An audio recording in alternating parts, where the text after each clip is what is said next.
The snow had been falling for 3 days straight when Bridget Patterson decided to lie to a complete stranger.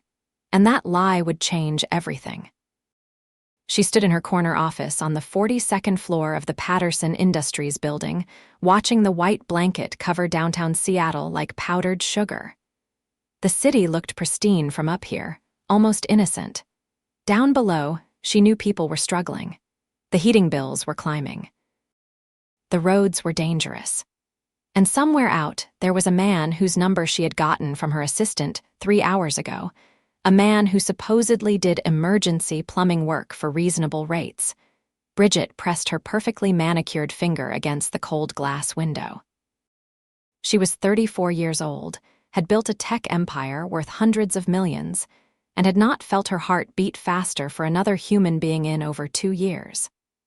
Her last relationship had ended when she discovered her ex was more interested in her portfolio than her personality.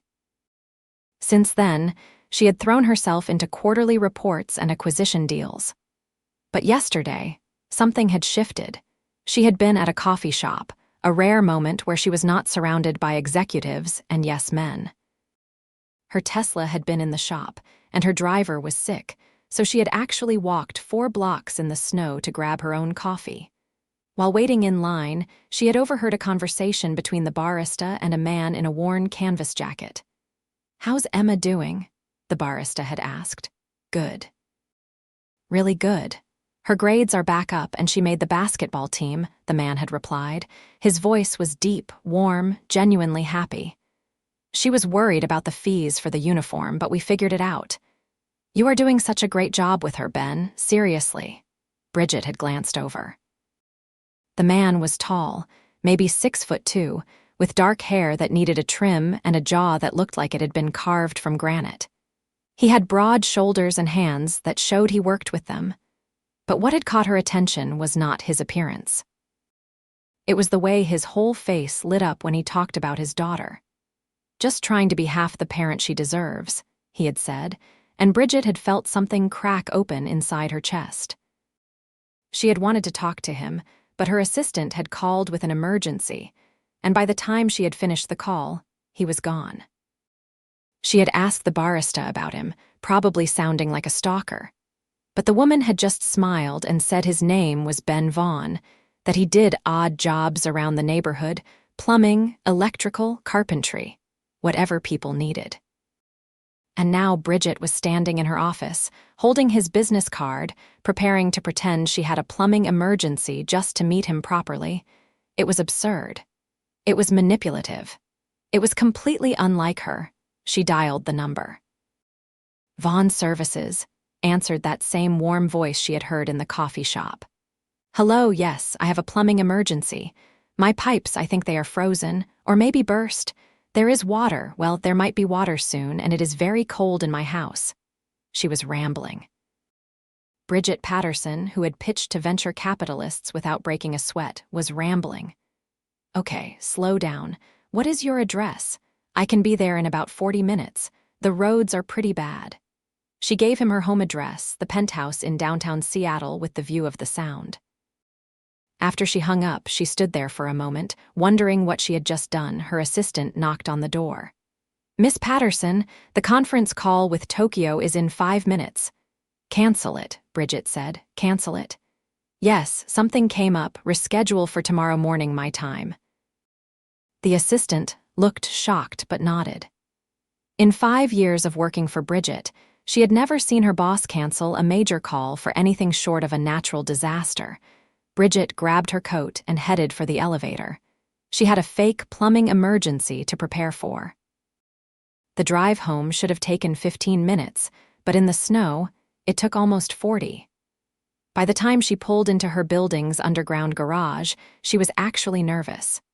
She took the private elevator up to the penthouse and looked around. The place was immaculate.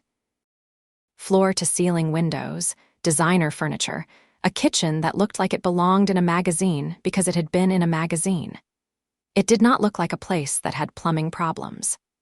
It looked like a place that had a dedicated building manager who handled any issue within an hour. She went to the guest bathroom and turned on the faucet, then turned it off. Then she messed up her hair slightly. Then she smoothed it back down. She was being ridiculous. The intercom buzzed. The doorman announced that a Ben Vaughn was here to see her about a plumbing emergency. "Send him up," she said, her heart suddenly racing. She opened the door before he could knock, and there he was. Up close, he was even more striking. His jacket was dusted with snow, and he carried a heavy toolbox that looked like it had seen a decade of use. His dark eyes met hers, and for a moment neither of them spoke. "Miss Patterson?" he asked. "Yes, thank you for coming so quickly, especially in this weather." "No problem. That is what emergency rates are for." He smiled, and it was genuine, crinkling the corners of his eyes. "Where is the problem, right? The problem? The fake problem?" "I think it is in the guest bathroom. The water was making a strange noise and then it just stopped, and I thought maybe the pipes were frozen." He followed her through the penthouse, and she saw him taking it in. Not with envy or calculation, but with what looked like simple curiosity. When they reached the guest bathroom, he set down his toolbox and turned on the faucet. Water came out immediately, perfectly normal. He turned to her with a gentle, slightly confused expression. "The water seems fine." "Oh." Maybe it fixed itself. He crouched down and opened the cabinet under the sink, checking the pipes. "These pipes are not frozen. They are in great shape, actually, and they are against an interior wall, so they would not really be at risk for freezing anyway." Bridget felt her face heating up. "I see." Ben stood up, wiping his hands on his jeans. He looked at her for a long moment, and she was certain he knew. He knew she had made it up, and now she was going to be the crazy rich lady who called plumbers over for no reason. "Miss Patterson, is everything okay?" "I saw you," she blurted out. "At the coffee shop yesterday. You were talking about your daughter, Emma, and you seemed like a good person, and I have not met a good person in a really long time. So I pretended I had a plumbing emergency because I wanted to talk to you, and now I have wasted your time and probably made you drive through a snowstorm for nothing, and I am genuinely sorry." The silence that followed was excruciating. Ben just stared at her, his expression unreadable. Then, slowly, incredibly, he started to laugh. Not a mocking laugh, but something warm and surprised. "You pretended your pipes froze so I would come over." "Yes, I know how it sounds. It sounds like the weirdest and maybe the most flattering thing that has ever happened to me." He shook his head, still smiling. "I should be mad, but honestly, I am just confused. You are Bridget Patterson. I looked up the address on the way over. You run Patterson Industries. You could have anyone you wanted to talk to." "That is exactly the problem," she said quietly. "Everyone I meet wants something from me. They want an investment or a job or a connection. But you, in that coffee shop, you were just being a dad, being proud of your daughter, and it was the most real thing I had heard in months." Ben leaned against the bathroom counter, his expression softening. "So what now? I mean, I drove 40 minutes through a snowstorm. My emergency rate is $200. "I will pay it," Bridget said immediately. "I am joking." He smiled again, "though I probably should charge you something for the trip." "Have dinner with me," she said. "Tonight." "Let me make you dinner here, as an apology for wasting your time." He hesitated, and she saw the conflict in his eyes. "I do not know. I have to pick up Emma from basketball practice in 2 hours." "Bring her," Bridget said. "I have plenty of food, and I would love to meet her." "You want me to bring my 11-year-old daughter to dinner with a woman I just met who faked a plumbing emergency?" When he put it that way, it did sound crazy. "Yes," Bridget said anyway. Ben studied her for a long moment, then he pulled out his phone and made a call. "Hey, Emma. Change of plans. How would you feel about having dinner with me and a friend instead of pizza night? Her name is Bridget, and she has a really nice apartment downtown." He paused, listening. "I know, baby, but we can do pizza tomorrow, I promise." Another pause. "Okay, love you too. See you soon." He hung up and looked at Bridget. "She says yes, but only if you have dessert." "I will order the best dessert in Seattle," Bridget promised. "Then I guess we are having dinner." 2 hours later, Bridget was more nervous than she had been before any board meeting in her life. She had ordered food from her favorite Italian restaurant, enough to feed 10 people. She had set the table with her good china, then decided that was too formal and switched to simpler plates. She had changed clothes 3 times, finally settling on dark jeans and a soft cream sweater. Casual but still put together. Ben had gone to pick up Emma, promising to be back by 6:30. It was now 6:15, and Bridget was rearranging the flowers on the table for the 4th time when the intercom buzzed. She practically ran to answer it. Ben and Emma came up in the elevator, and when the doors opened, Bridget got her first look at the girl who had been the center of that proud father's conversation. Emma Vaughn was all long limbs and bright eyes, her dark hair pulled back in a ponytail. She wore a basketball hoodie and had that particular preteen energy that was half child, half young adult. When she saw Bridget, she smiled shyly. "Hi," Emma said. "Thank you for inviting me." "Thank you for coming," Bridget replied. "I am so glad you are both here." Emma's eyes went wide as she walked into the penthouse. "Whoa, Dad, look at this view." "It is something," Ben agreed, but he was looking at Bridget, not the windows. Dinner was easier than Bridget had expected. Emma was bright and funny, telling stories about her basketball team and asking Bridget surprisingly astute questions about running a company. Ben was quieter, but Bridget caught him watching her several times, an expression on his face she could not quite read. "So why did you really call my dad?" Emma asked suddenly, in that direct way kids have. "He told me you thought your pipes were frozen, but they were not." "Emma," Ben said, a warning in his voice. "It is okay," Bridget said. She looked at Emma honestly. "I saw your dad yesterday, and he seemed like someone I wanted to know better. So I made up an excuse to meet him. It was not the most honest thing I have ever done, but I am glad I did it." Emma considered this, then nodded. "My friend Maya says sometimes you have to be brave to get what you want." "Maya sounds smart." "She is. She is teaching me how to do a layup." Emma took another bite of pasta. "This is really good, way better than the cafeteria at school." After dinner, Emma asked if she could watch something on the television while Ben helped Bridget clean up. Bridget set her up in the living room with the remote and a slice of tiramisu, then returned to the kitchen where Ben was rinsing plates. "You do not have to do that," Bridget said. "I have a dishwasher." "I know, but I grew up washing dishes by hand, old habits." He glanced at her. "Emma likes you." "I like her. She is wonderful, Ben. You should be proud." "I am." He set down the plate he was holding. "Her mom passed away 3 years ago, cancer. It was fast and it was brutal, and for a while I did not think either of us would make it through."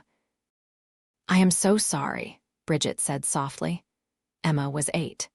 "I was working construction, making decent money, but after Sarah died, I could not do the long hours anymore. I needed to be there for Emma, for school pickups and homework, and just being there when she needed to cry.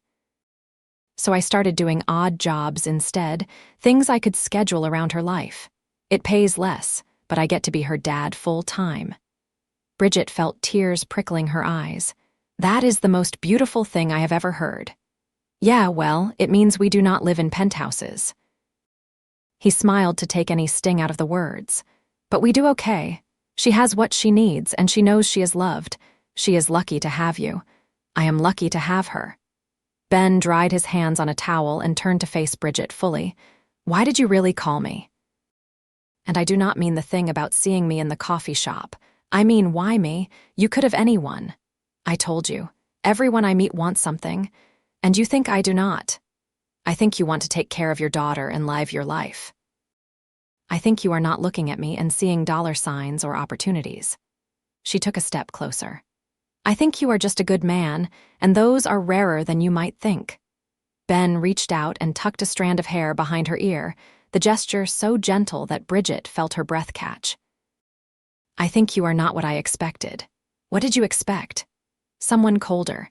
But you are not cold at all, are you?" Before she could answer, Emma called from the living room. "Dad, it is 7:30. I still have homework." Ben stepped back, the moment breaking. "We should go."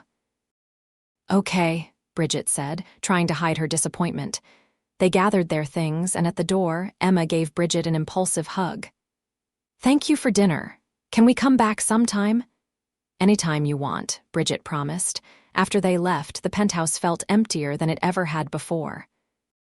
Over the next week, Bridget could not stop thinking about Ben and Emma. She caught herself daydreaming during meetings, wondering what they were doing if Ben was thinking about her too. She had dated plenty of men, but this felt different. This felt like something that mattered.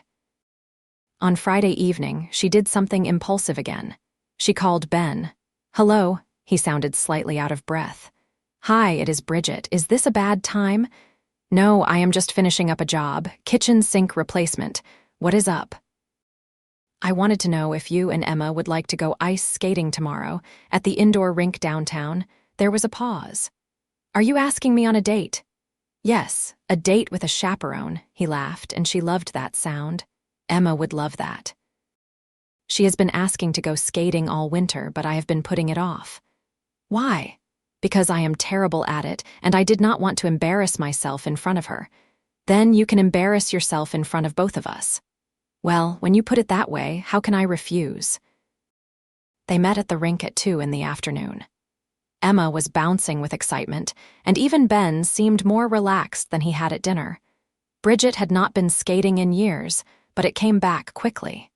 Emma took to it naturally, zooming around the rink with the fearlessness of youth. Ben, true to his word, was terrible. He clung to the wall, his long legs looking like they might go in 4 different directions at once. Bridget skated over to him, managing not to laugh. "Need some help?" "I need a miracle." She took his hand. "Come on, I will show you." For the next hour, they skated together, Bridget holding Ben's hand as he gradually found his balance. Emma would zoom past periodically, showing off her spins and jumps, and Ben would beam with pride even as he nearly fell over. At one point, he did fall, pulling Bridget down with him. They ended up in a heap on the ice, laughing like teenagers. Emma skated over, hands on her hips. "You two are embarrassing," she said, but she was grinning. "Your dad is a lost cause," Bridget said. "Hey," Ben protested, "I am doing my best." Emma held out both hands and pulled them to their feet. "Come on, let us go around together." The 3 of them skated around the rink, Emma in the middle, holding both their hands. Bridget looked over at Ben, and he was already looking at her, that same unreadable expression from dinner on his face. After skating, they got hot chocolate at the rink's cafe. Emma was telling a long, elaborate story about her friend's pet hamster when Ben's phone rang. He glanced at it and frowned. "I am sorry, I have to take this." He stepped away, and Bridget could hear his voice going tight with stress. When he came back, his expression was troubled. "Everything okay?" Bridget asked. "Yeah, it is fine. Just a client who is not happy with a job I did last week. Wants me to come back and fix it, but I do not think there is anything wrong. I think he is just trying to get out of paying the full amount." "That is awful," he shrugged, but she could see it bothered him. "It happens sometimes. People see the rates and think because it is cheaper than a big company, the work is not as good, or they think they can push around a one-man operation." Emma was watching her dad with concern. "Is it Mr. Henderson?" "Yeah, baby. He is mean." "He yelled at Dad last week when he was installing the water heater," Emma explained to Bridget. Bridget felt a flash of anger on Ben's behalf. "What is his problem?" "He says the water heater is not heating fast enough, but I checked the specs. It is doing exactly what it is supposed to. He just has unrealistic expectations." Ben rubbed his face. "Sorry, I should not dump this on you." "No, I am glad you told me. What are you going to do?" "Go back tomorrow, check it again, and probably eat the cost if he refuses to pay. I cannot afford to get a bad reputation." An idea formed in Bridget's mind. "What if I came with you?" Both Ben and Emma looked at her in surprise. "Why would you do that?" Ben asked. "Because sometimes people behave better when there are witnesses, and because I am very good at dealing with difficult men." She smiled. "It is basically my job." Ben shook his head. "I cannot ask you to do that." "You are not asking, I am offering." Emma was nodding enthusiastically. "You should let her come, Dad. She is super smart. She could help." Ben looked between them, then sighed. "Okay. But if he is rude to you, we are leaving immediately." "Deal." The next morning, Bridget met Ben at Mr. Henderson's house in a suburb north of the city. It was a large colonial, the kind that spoke of old money and older grudges. Ben looked nervous as they walked up to the door. "Let me do the talking first," he said. "If it gets bad, then you can step in." Mr. Henderson answered the door. He was in his 60s with gray hair and an expression that suggested he smelled something bad. His eyes narrowed when he saw Ben, then went wide when he saw Bridget. "Who is this?" he demanded. "I am Bridget Patterson," she said, extending her hand with a smile that did not reach her eyes. "I am consulting with Mr. Vaughn on this project. I understand there is some concern about the water heater installation." Mr. Henderson looked flustered. "Patterson." "As in Patterson Industries." "The same." His whole demeanor shifted. "Oh, well, yes, there is a concern. The water is not heating as quickly as I expected." Ben launched into a patient explanation of the water heater's specifications and realistic heating times.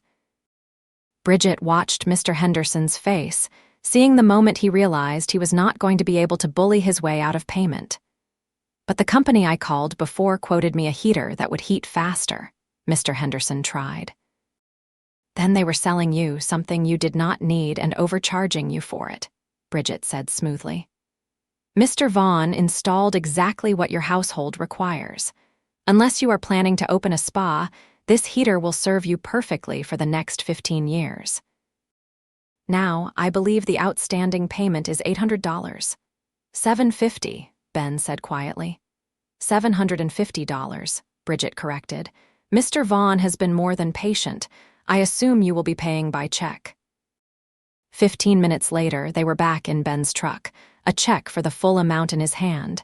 He was staring at it like he could not quite believe it was real. "That was incredible," he finally said. "You just walked in there and completely took over." He was trying to cheat you. "I do not like bullies." Ben turned to her, his expression intense. "Thank you, seriously. That money makes the difference between Emma getting new basketball shoes and me telling her to wait until next month. I am glad I could help." He reached over and took her hand. "Can I take you to dinner?" "A real dinner, just the two of us? Emma can stay with her aunt." "I would love that." Their first official date was the following Friday. Ben picked Bridget up at 7, and she almost did not recognize him. He was wearing slacks and a button-down shirt, and he looked nervous in a way that was absolutely endearing. "You look beautiful," he said when she opened the door. "You look pretty handsome yourself." He had made reservations at a small French restaurant, the kind of place that was more about the food than the atmosphere. Over wine and coq au vin, they talked for hours. Bridget learned that Ben had grown up in Montana, that he had met Sarah in college, that his greatest fear was not being enough for Emma. "You are more than enough," Bridget said firmly. "That girl adores you." "I hope so. I just want her to have the opportunities her mom and I always talked about giving her. College, travel, whatever she dreams of. She will. You are making sure of it." Ben set down his fork. "Can I ask you something? Anything? Why are you really interested in me?" "And I do not mean to sound insecure, but we come from completely different worlds. What do you see here?" Bridget reached across the table and took his hand. "I see someone real, someone who knows what matters. I have spent years around people who measure success in stock options and quarterly earnings, and they are miserable.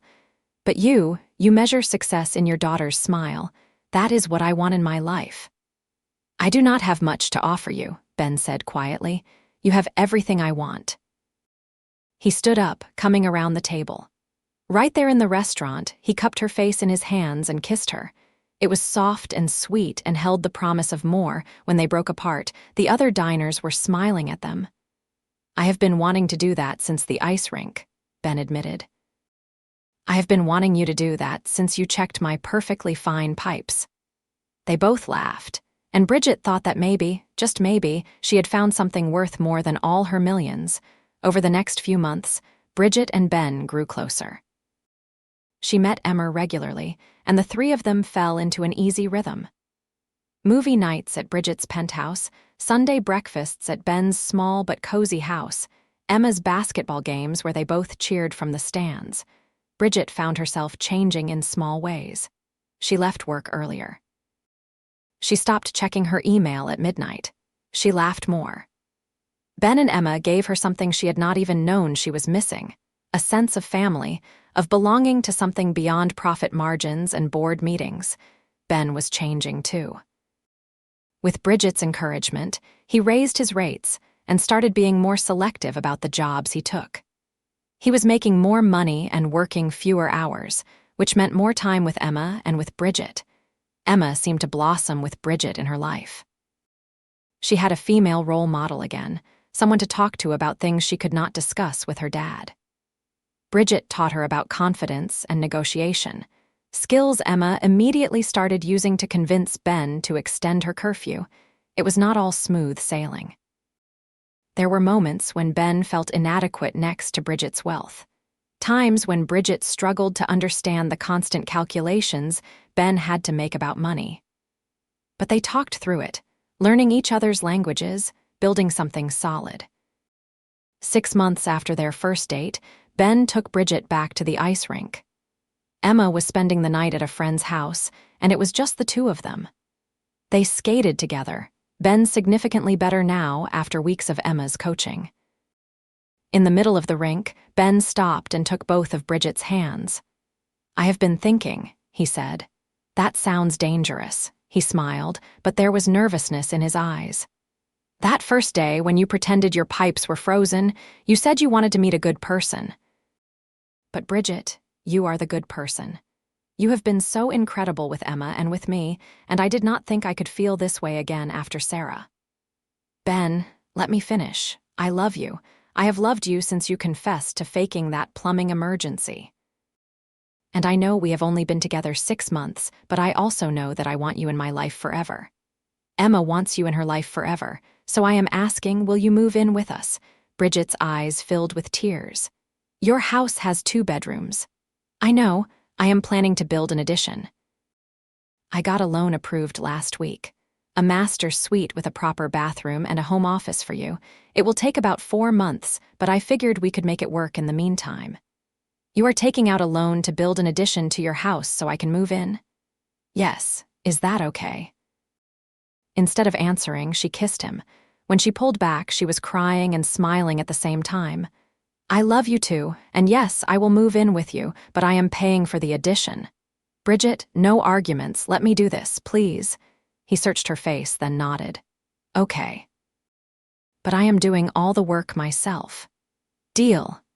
They skated off the rink and into a future neither of them had seen coming. The next few months were chaotic in the best possible way. Ben worked on the addition every spare moment, and Bridget found herself spending weekends handing him tools and learning about construction. Emma helped too, painting walls and offering opinions on every design choice. The addition came together beautifully. Bridget had insisted on top-of-the-line materials, and Ben's craftsmanship was evident in every detail. The master suite had huge windows overlooking the small backyard, and the home office was perfect for Bridget to work from home a few days a week. When it was finally done, Bridget officially moved in on a sunny Saturday in April.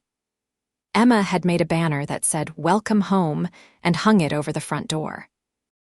As Bridget carried in the last box, she looked around at the house that was now hers, at Ben and Emma grinning at her, and felt a sense of rightness settle into her bones. That night, after Emma had gone to bed, Ben and Bridget sat on the back porch, watching the stars come out. "I have something to tell you," Bridget said. "I have been working on a project." "What kind of project?" "A foundation. For families like yours, single parents who are trying to do right by their kids but need help. Job training, emergency funds, childcare assistance, that sort of thing. I want to call it the Sarah Vaughn Foundation."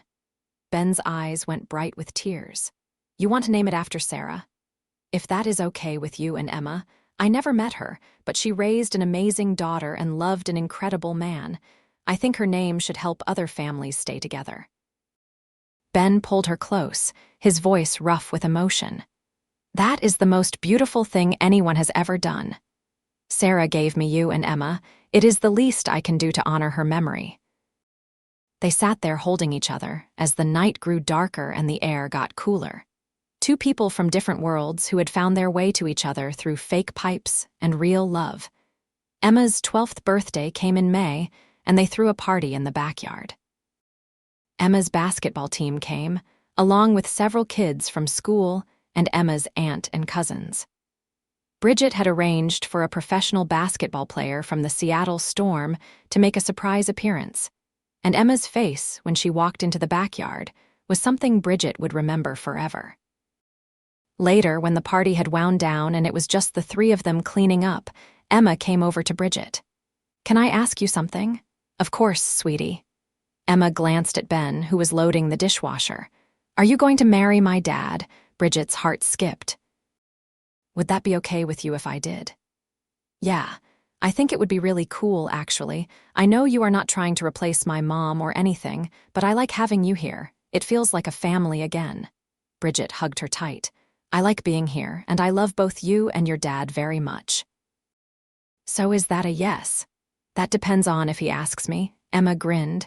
"He will. He already bought a ring. I helped him pick it out." "Emma Rose Vaughn, that was supposed to be a secret," Ben called from the kitchen. "Oops." Emma giggled and ran off. Ben came out onto the porch, looking sheepish. "So she told you." "She did. I was going to do a whole thing, plan it out, make it romantic."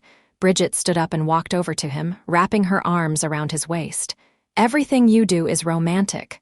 "Well, in that case."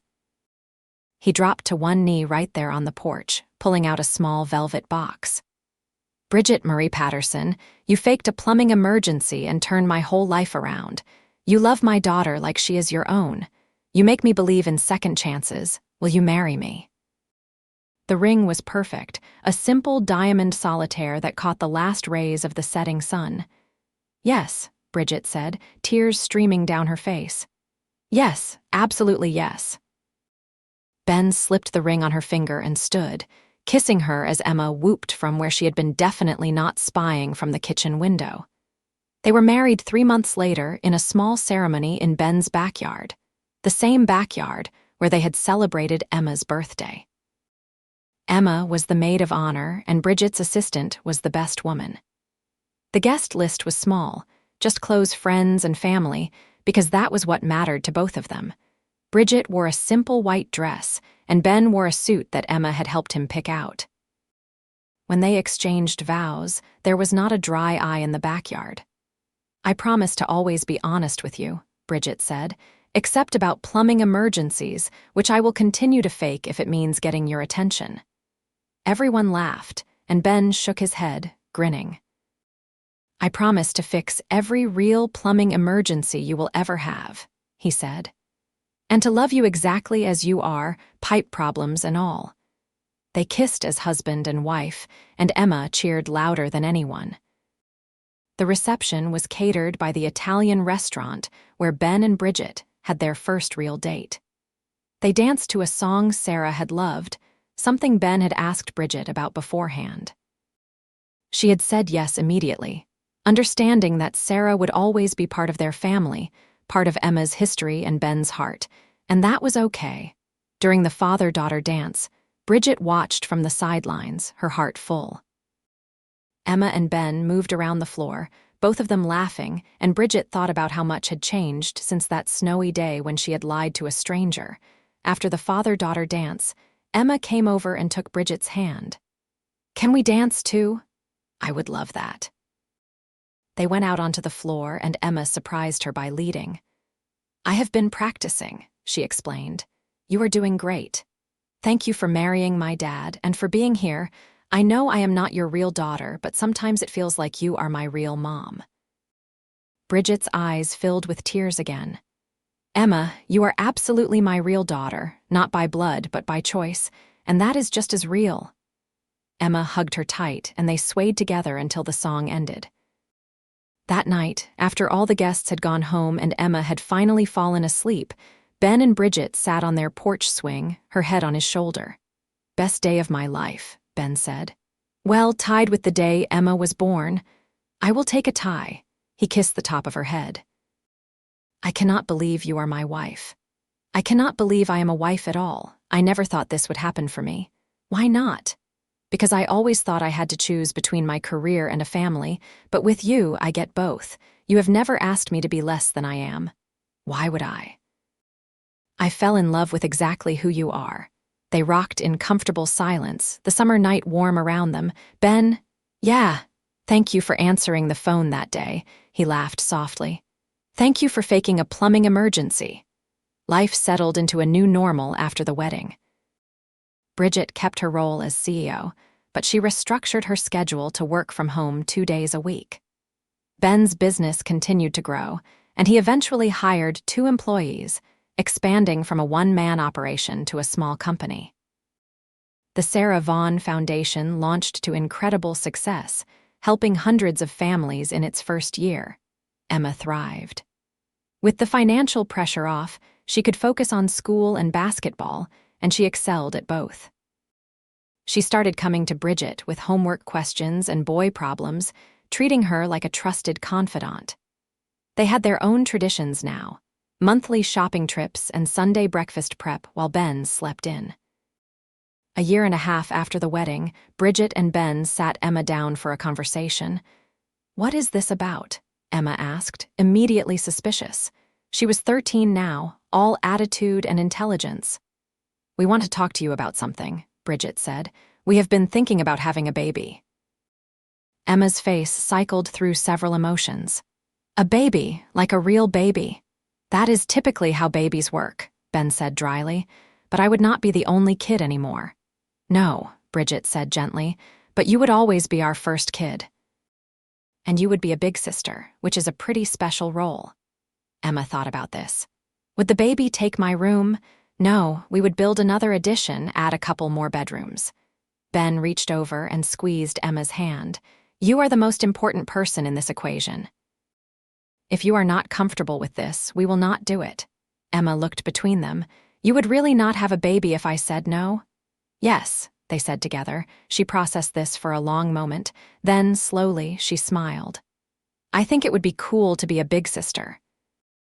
But I get to help pick the name." "Deal," Bridget said, relief flooding through her.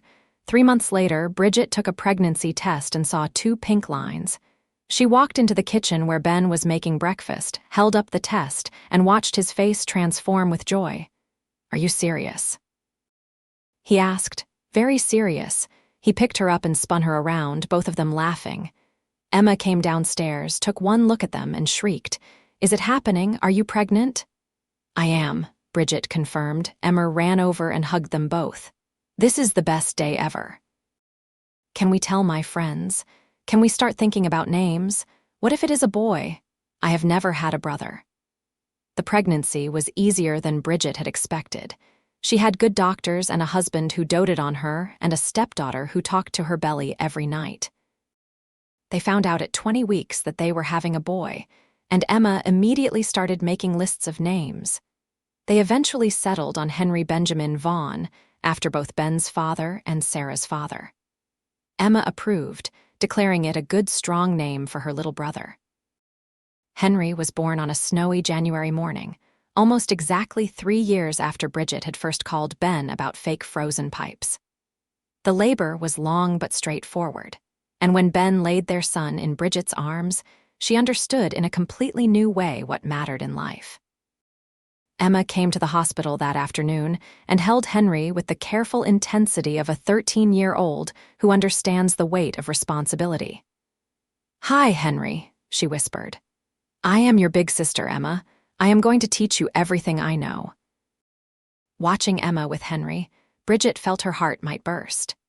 This strange, beautiful family they had built, born from a lie and grown into something more real than anything she had ever known. The first few months with a newborn were exhausting. Bridget had taken maternity leave, her first real break from work in over a decade.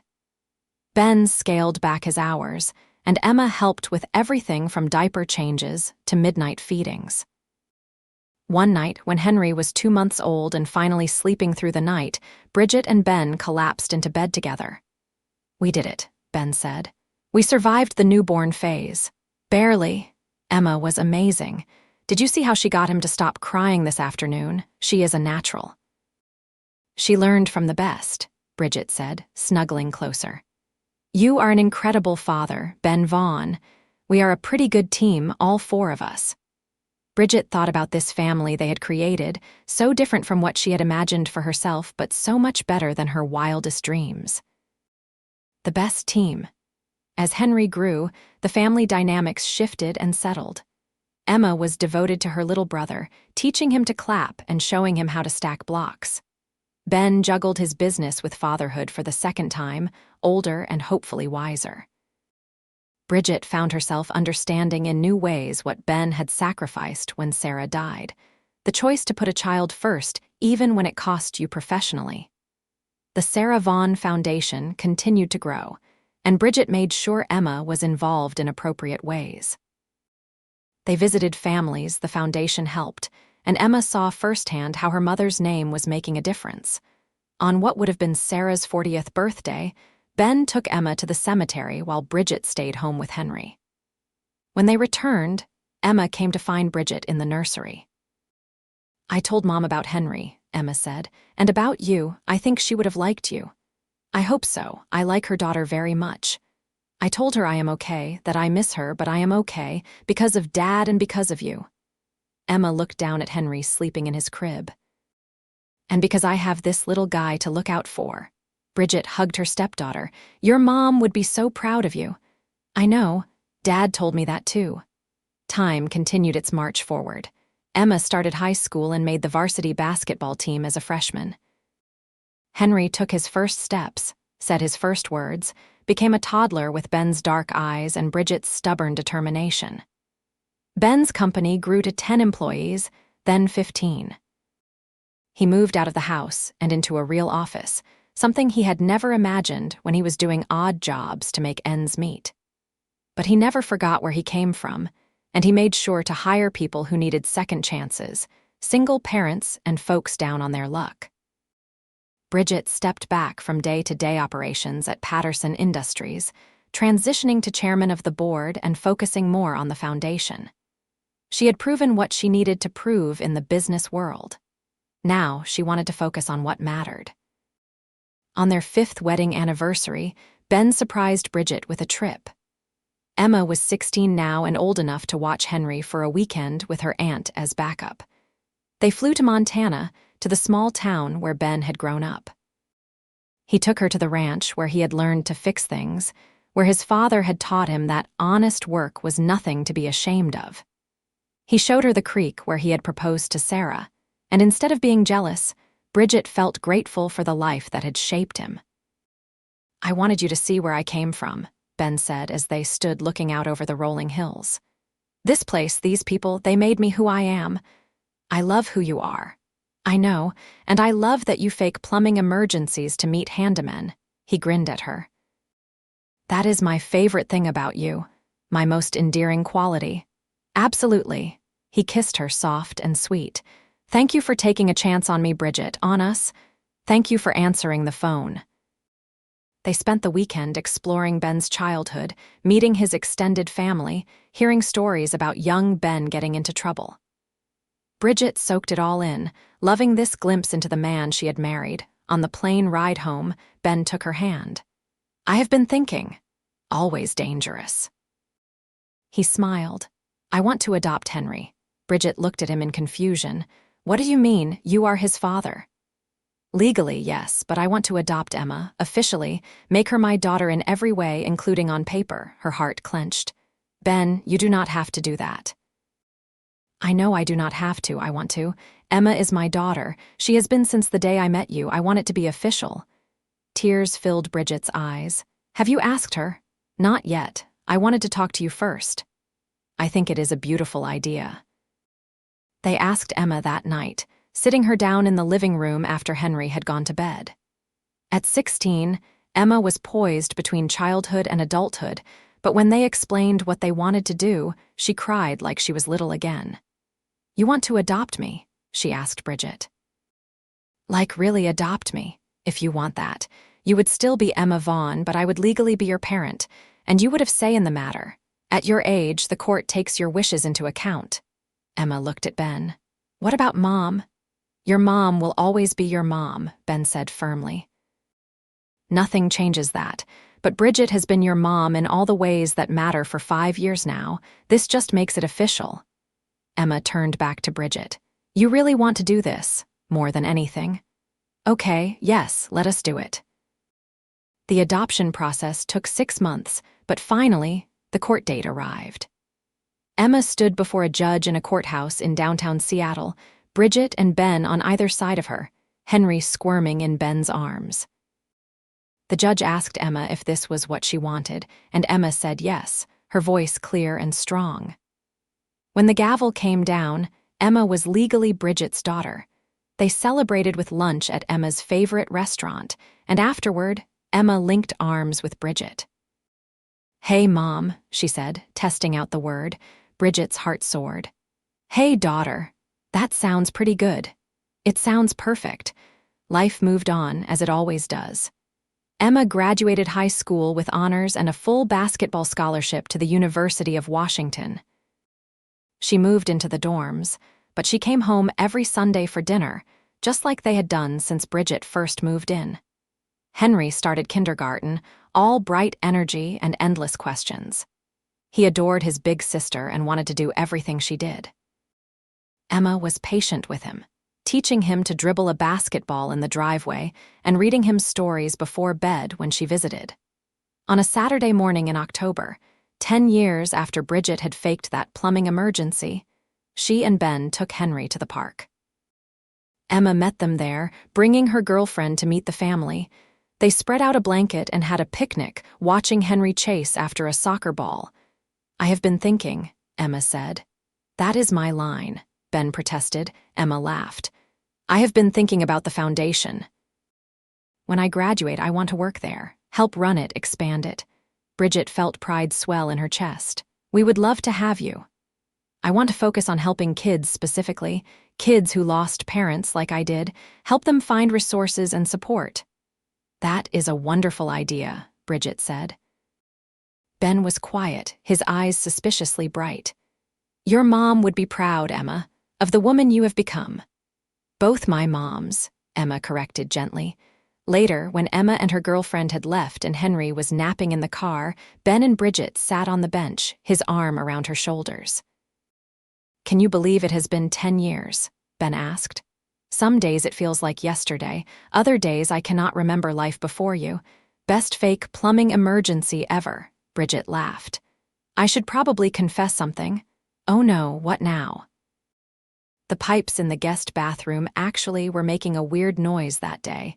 I just told myself they were not because I wanted an excuse to call you. Ben stared at her. Are you telling me that there might have been an actual plumbing problem? Maybe a small one. Bridget Patterson Vaughn. Bridget Vaughn, she corrected. I took your name, remember? So you lied about lying about the plumbing emergency. It is complicated. He started laughing, that deep, warm laugh she had fallen in love with a decade ago. You are ridiculous. You love it. I do. I really, really do. They sat there as the sun set over the park, watching their sons sleep in the car, thinking about their daughter at college, marveling at the strange and beautiful path that had brought them here. Ben, yeah, if you could go back, would you change anything? He thought about it. Maybe I would have charged you my emergency rate for that first call. So you could have bought Emma those basketball shoes. Exactly. What if I told you I secretly paid your assistant to give you my number? He turned to her, eyes wide. You did not. I did not, but your face was amazing. He tickled her side and she squealed. And for a moment, they were just two people in love, playing in a park as the autumn leaves fell around them. The years that followed were full of the normal joys and challenges of life. Emma graduated college and joined the foundation, bringing fresh ideas and boundless energy. She got engaged to her girlfriend in a beautiful proposal that she planned for months. Ben and Bridget helped plan the wedding, held in the same backyard where they had gotten married. Henry grew into a thoughtful, curious boy who loved science and basketball in equal measure. He worshipped Emma and followed Ben around whenever possible, learning to fix things just like his dad. Ben's company became one of the most respected in Seattle, known for quality work and fair treatment of employees. He never forgot his roots, and he made sure his workers had good benefits and flexible schedules. Bridget and Ben grew older together, their love deepening with each passing year. They had their challenges, times when work was stressful or Henry was going through a difficult phase or Emma needed support. But they faced it all together, the team they had built weathering every storm. On their 15th wedding anniversary, they went back to the ice rink where Ben had proposed. Henry was with them, now 13 and a decent skater himself. Emma and her wife joined them, along with their brand new daughter, Lily, just 3 months old. As they skated together, 3 generations of family circling the ice, Bridget thought about that snowy day 15 years ago. She had been lonely and desperate for connection, willing to lie to a stranger just for the chance at something real. And Ben had been struggling, working himself to the bone to provide for his daughter, trying to be both mother and father to a girl who had lost so much. Neither of them had been looking for love, but love had found them anyway in the most unexpected way possible. "What are you thinking about?" Ben asked, skating up beside her. "Frozen pipes," he laughed. "Still my favorite fake emergency." "Mine too." They skated off together, surrounded by family, surrounded by love, living a life neither of them could have imagined but both of them had built. One honest day at a time, starting from the foundation of one small, perfect lie. That night, after everyone had gone home and the house was quiet, Bridget stood in the bathroom, the same guest bathroom where it had all started. The pipes made a small creaking noise and she smiled. Ben appeared in the doorway. "Did you hear that?" "Hear what?" "The pipes." "They are making that noise again." "Are they?" Bridget asked innocently. Ben walked over and wrapped his arms around her from behind, both of them looking at their reflection in the mirror. 15 years of marriage had added some gray to his hair and laugh lines around his eyes. Bridget had her own silver threads and the soft contentment that came from a life well lived. "I should probably check them," Ben said, "just to be safe." "Probably," but neither of them moved. They just stood there, holding each other, grateful for frozen pipes and snowy days and the courage to take a chance on love. "I love you," Bridget said. "I love you too, even though you are a terrible liar." "I am an excellent liar. I convinced you those pipes were frozen." "No, you did not." "I knew the second I checked them, but you were so nervous and so beautiful that I decided to play along." Bridget turned in his arms. "You knew." "Of course I knew. I am a plumber, Bridget, but I figured any woman desperate enough to fake a plumbing emergency to meet me was worth getting to know." "You have known this whole time." "Yep, and you never said anything. I was waiting for you to confess. Took you 15 years. She swatted his arm, but she was laughing. "You are impossible. You love it." "I do. I really, really do." He kissed her soft and sweet and full of promise. Outside, snow was starting to fall again, covering Seattle in white, just like it had 15 years ago. But inside, in this house full of love and laughter and family, everything was warm and the pipes, frozen or not, were just fine.